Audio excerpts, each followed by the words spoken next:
اعوذ باللہ من الشیطان الرجیم بسم اللہ الرحمن الرحیم وفی الارض قطع متجاورات وجنات من اعناب وزرع ونخیل صنوان غیر صنوان یسقى بماء واحد ونفضل بعضها على بعض في الأكل ان فی ذلک لآیات لقوم یعقلون۔ زمین کی نشانیوں کے بارے میں پچھلی آیت کے اندر اللہ تبارک و تعالیٰ نے ارشاد فرمایا کہ اس زمین کے اندر ہم نے نہریں بنائی ہیں، پہاڑ بنائے ہیں، طرح طرح کے پھل بنائے ہیں، یہ سارا کچھ ہے۔ اب دیکھیں یہاں پہ اللہ تبارک و تعالیٰ نے ایک بڑی خوبصورت بات ارشاد فرمایا وَفِي الْأَرْضِ قِطْعٌ مُتَجَاوِرَاتٌ۔ فرمایا تم نے زمین کو کبھی دیکھا ہے، خود زمین کو، کہ زمین تو لگتی تو ایک ہی ہے، جہاں بھی جائے آپ اس کو زمین ہی کہہ سکتے ہیں، لیکن قِطْعٌ مُتَجَاوِرَاتٌ، یہاں پہ زمین کے ایک ٹکڑا دوسرے ٹکڑے سے بھی نہیں ملتا ہے۔ کوئی شوریلی زمین ہے، کوئی پتھریلی ہے، کہیں پہ فصل اگ سکتی ہے، کہیں پہ فصل نہیں اگ سکتی ہے۔ اچھا پھر فصل کے لحاظ سے بھی کہیں پہ گندم اگ سکتی ہے، وہاں پہ جناب اخروٹ وغیرہ نہیں اگ سکتے۔ جہاں پہ اخروٹ وغیرہ ہے یا یہ ایسی چیزیں جو فروٹ وغیرہ ہے یا خشک میوہ جات ہے، اب یہ وہ جگہ ہے جہاں پہ پہاڑوں کے اندر جو زمین ہوتی ہے وہاں پہ یہ پیدا ہوتے ہیں، ٹھیک ہے۔ ہمارے ہاں اگر ان چیزوں کو لگایا تو یہ پیدا نہیں ہوگی۔ تو اللہ تبارک و تعالیٰ نے ارشاد فرمایا یار تم اتنا ہی بات پہ غور کر کے دیکھ لو کہ زمین کا ایک حصہ دوسرے حصے سے ملتا ہی نہیں ہے، ٹھیک ہے۔ ایک زمین وہ ہے جہاں پہ جناب کھیتی ہو رہی ہے، دوسری زمین ہے ساتھ والی زمین ہے، وہ اتنی بنجر ہے، وہاں پہ جو مرضی اگانا چاہے وہ اگتی ہی نہیں ہے۔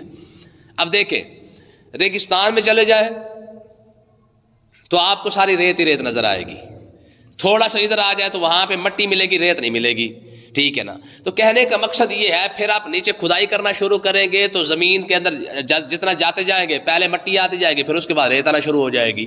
تو فرمایا کہ کبھی تم اس زمین میں ہی غور کر کے خالی دیکھ لو تو اس زمین کے اندر کتنی نشانی رکھی اللہ تعالیٰ نے کہ یار یہ ایسی کمال کی قدرت، اس عجیب انداز کے ساتھ رب نے زمین کو بنایا ہے کہ اب پتھر ہے تو زمین، لیکن آپ اس کو مٹی نہیں کہہ سکتے، ٹھیک ہے۔ ریت ہے اس کا ایک اپنا نام ہے، وہ ایک الگ چیز ہے، حالانکہ ہے وہ بھی زمین کا حصہ، مٹی ہے وہ تو زمین کا حصہ ہے ہی ہے۔ تو کہنے کا مقصد یہ ہے کہ اب کوئلہ اسی زمین سے نکل رہا ہے، ہیرے سونا معدنیات جو کچھ بھی ہے وہ سارا کا سارا اسی زمین سے نکل رہا ہے۔ تو کہنے کا مقصد یہ ہے کہ اللہ تعالیٰ نے ارشاد فرمایا کہ ذرا تم اسی زمین میں غور کر کے دیکھ لو وفی الارض قطع متجاورات، زمین ایک ہے لیکن اس کے حصے مختلف ہیں، اس کے حصے مختلف ہیں۔ اور آگے دیکھیں فرمایا وجنات من اعناب، فرمایا اسی زمین کے اندر کبھی انگوروں کا باغ لگ جاتا ہے، وزرع، ایک زمین پر انگور کا باغ لگا ہوا ہے، دوسری زمین پر کھیتی ہو رہی ہے، حالانکہ زمین ایک ہے، پانی ایک ہے، سب کچھ ایک ہے، لیکن کمال کی بات یہ ہے کہ ایک قلعہ جو ہے وہ انگوروں کا لگایا ہوا ہے، دوسرا قلعہ اناروں کا لگا دیا ہے، تیسرا قلعہ آموں کا لگا دیا ہے، چوتھے قلعے کے اندر کڑک جو لگائی ہوئی ہے، پانچویں قلعے کے اندر جناب جو لگا دی ہے، چھٹے قلعے کے اندر کوئی اور شے لگی ہوئی ہے۔ فرمایا کہ یار تم کبھی غور کر کے دیکھ لو کہ یہ رب کی قدرت ہے کہ نہیں ہے۔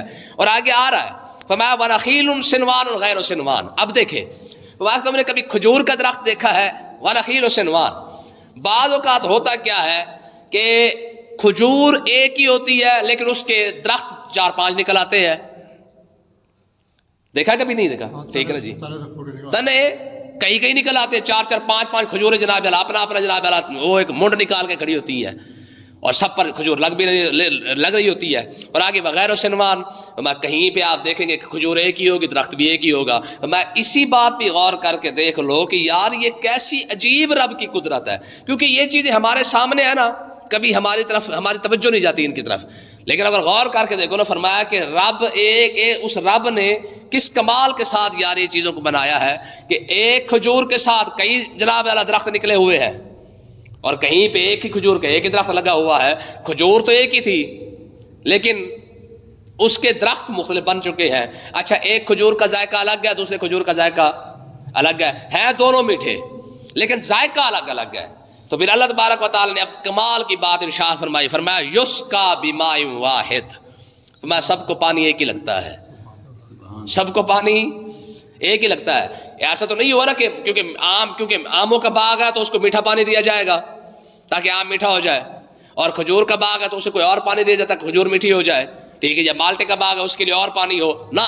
فرمایا تم غور کر کے دیکھ لو کہ یہاں پہ جتنا بھی پانی موجود ہے وہ سارا کا سارا ایک ہے، اور یہاں پہ کمال کی بات یہ ہے کہ جتنے بھی آپ کو میوے مل رہے ہیں، پھل مل رہے ہیں، جو کچھ بھی آپ کے سامنے کھڑا ہے، سب کو ایک پانی دیا جا رہا ہے، کسی کے اندر چینی شینی ملائی نہیں جا رہی ہے، ٹھیک ہے نا جی. تو کہنے کا مقصد یہ ہے کہ فرمایا دیکھو یار، اچھا پانی کے اندر تو مٹھاس ہے ہی نہیں، پانی کے اندر، اور کمال کی بات یہ ہے ہمارے بزرگ فرماتے پانی کا تو ذائقہ بھی نہیں ہے، پانی کا ذائقہ ہی نہیں ہے.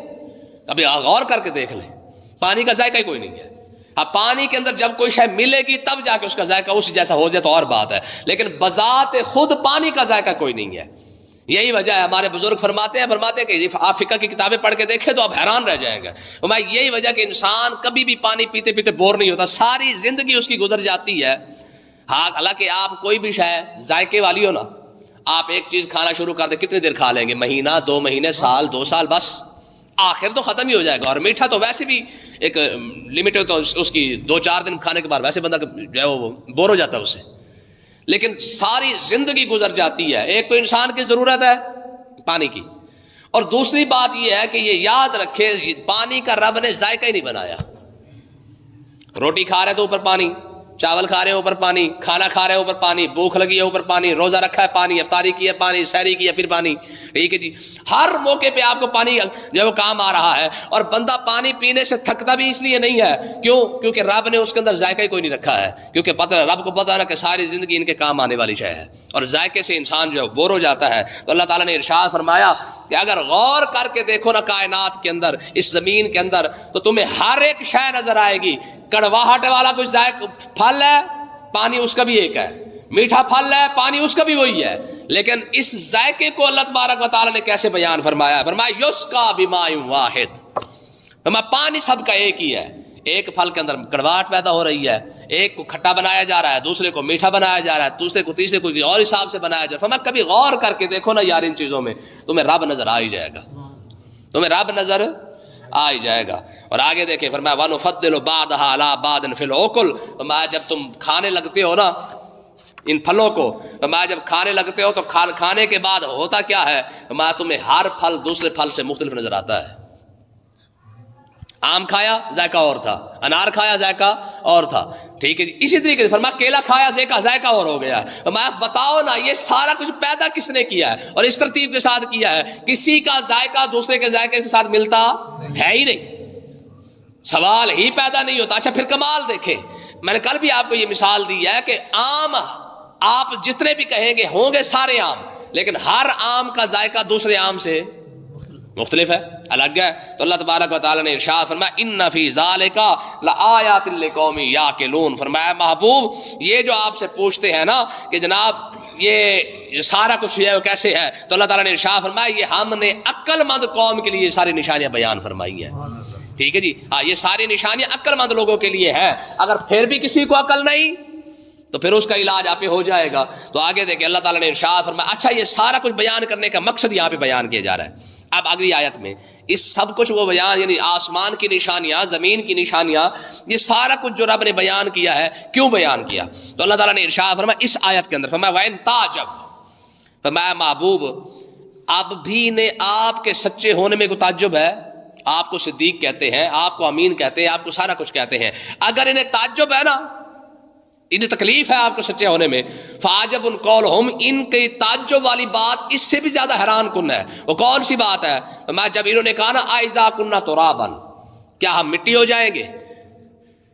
یہ ان کا یہ بات کرنا بڑا عجیب بات ہے. اور بھائی تمہارے سامنے ایک مردہ زمین ہے، اسی سے پھل نکل رہا ہے، اسی سے درخت نکل رہا ہے، جو ذات یہ ساری چیزوں کو پیدا کر رہی ہے، تمہیں پیدا کرنا کون سا بڑا مسئلہ ہے؟ پھر پہلے تم مردہ تھے، اس نے تمہیں زندگی دی ہے، زندہ کرنے کے بعد مار کے دوبارہ زندہ کرنا کون سا مشکل کام ہے؟ ٹھیک ہے نا جی، تو سمجھ آئی کہ نہیں آئی ہے؟ تو انہوں نے پھر کہا، انہوں نے کہا اللہ تعالیٰ نے ارشاد فرمایا محبوب ان کا یہ کہنا بڑی عجیب بات ہے. کون سی؟ اذا کنا ترابا، کیا ہم مٹی ہو جائیں گے؟ اور اگلی بات انہوں نے کیا کہا ائنا لفی خلق جدید، کیا ہمیں پھر نئے سرے سے پیدا کیا جائے گا؟ اللہ کے بندو پہلی دفعہ پیدا کرنا زیادہ مشکل ہے کہ دوسری دفعہ؟ کیوں جی بھائی ایک امتحان آپ پہلی بار دے رہے ہیں، اس میں بندہ اگر فیل ہو بھی جائے تو دوسری بار وہ امتحان دینے میں کون سی پریشانی ہوگی؟ ٹھیک ہے نا جی. وہ تو جاری اچھے طریقے سے سپلی آ جاتی ہے تو بندہ دوبارہ تیاری کر کے اچھے طریقے سے امتحان پاس کر لیتا ہے. تو کہنے کا مقصد یہ کہ اللہ تعالیٰ نے یہاں پہ یہی بات ارشاد فرمایا ہے تمہیں پہلی مرتبہ پیدا کرنا مشکل ہے, دوسری مرتبہ پیدا کی ہوئی چیز کو دوبارہ اٹھانا کون سا مشکل کام ہے. ٹھیک ہے جی. اور قرآن کی آیت سورۃ یاسین کی آیت ہے نا کہ اولم یر الانسان انا خلقناه من نطفۃ فاذا هو خصیم مبین. ٹھیک ہے جی. کیا انسان یہ سمجھتا ہے کہ اسے جناب ایسی جناب پیدا کر دیا جائے گا, دوبارہ پھر کھڑا کر دیا. قال من یحیی العظام وهی رمیم. اس نے خبیث تھا وہ عقبہ بن ابی معیط, وہ ہڈی اٹھا کے نا حضور کی بارگاہ میں لے آیا, ہڈی اٹھا کے کہنے لگا قال من یحیی العظام وهی رمیم. اس نے کہا یہ ہڈی بوسیدہ ہو چکی ہے, کیا اب بھی یہ زندہ ہو جائے گی؟ یہ حضور کی بارگاہ میں ہڈی لے کے آیا, اس نے کہا یہ بوسیدہ ہو چکی ہے, ٹھیک ہے, اب بھی یہ زندہ ہو جائے گی, تم یہ کہتے ہو کہ یہ زندہ ہوگی. تو اللہ تبارک و تعالیٰ نے ارشاد فرمایا محبوب آپ جواب نہ دیں, میں دیتا ہوں. قل آپ ان کو فرمائیں میں یحیی الذی انشأ اول مرہ, فرمایا اس کو پہلی مرتبہ پیدا کس نے کیا تھا؟ تو وہ تو کسی جانور کی زندہ کی ہڈی اٹھا لایا نا, جو مرا ہوگا اس کی ہڈی نکلی ہوگی وہ اٹھا کے لایا ہے نا. یحیی الذی انشأ اول مرہ, پہلی مرتبہ اس کو کس نے پیدا کیا ہے؟ ٹھیک ہے, جس ذات نے اسے پہلی مرتبہ پیدا کیا ہے اس کو اسی ہڈی کو دوبارہ زندہ کرنے میں کون سی بڑی بات ہے بھائی؟ بات سمجھ آئی کہ نہیں آئی؟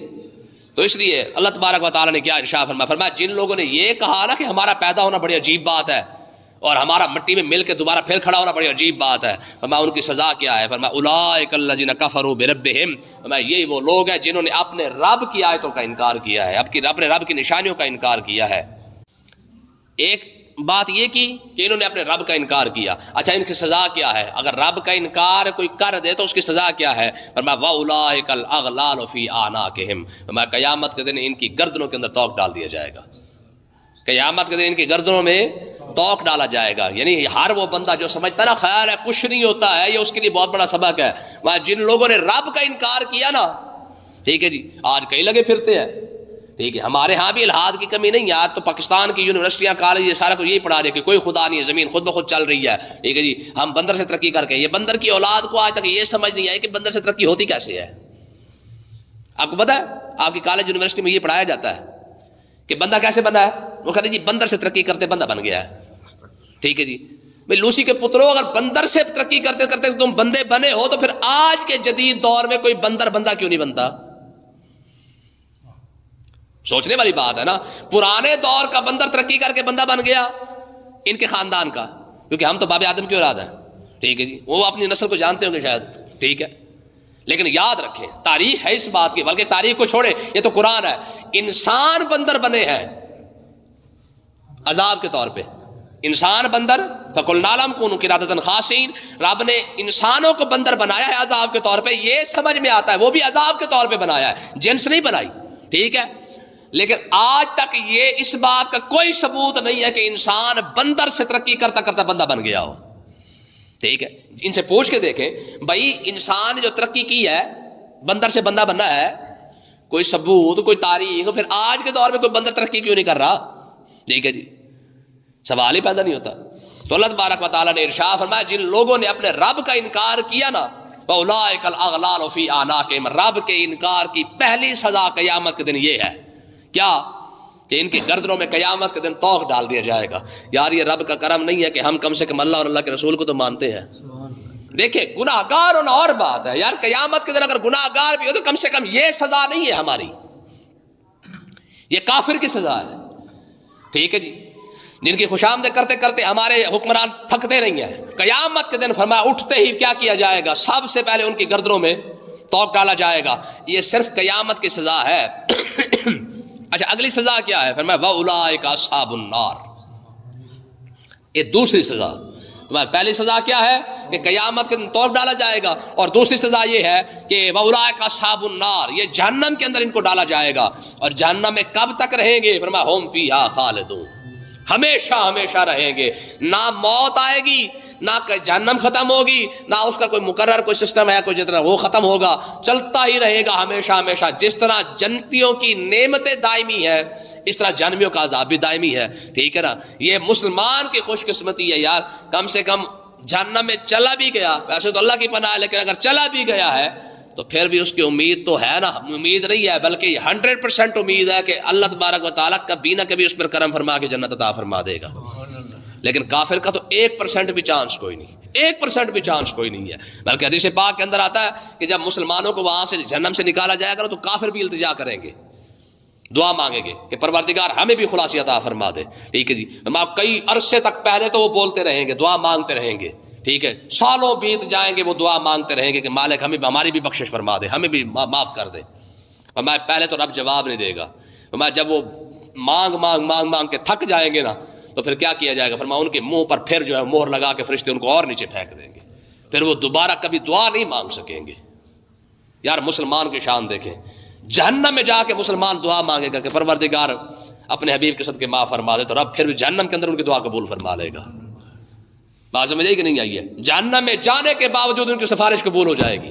اچھا کوئی بندے وہ کہیں گے نا کہ مالک ٹھیک ہے کہ تیری مہربانی اپنے کرم سے معاف فرما دے، رب ان پر بھی کرم فرما دے گا. یعنی جہنم کے اندر جا کے مسلمان کی دعا قبول ہو رہی ہے. اور آج کا مسلمان دنیا میں پریشان ہے کہ ساری تو دعا ہی قبول کو نہیں ہوتی.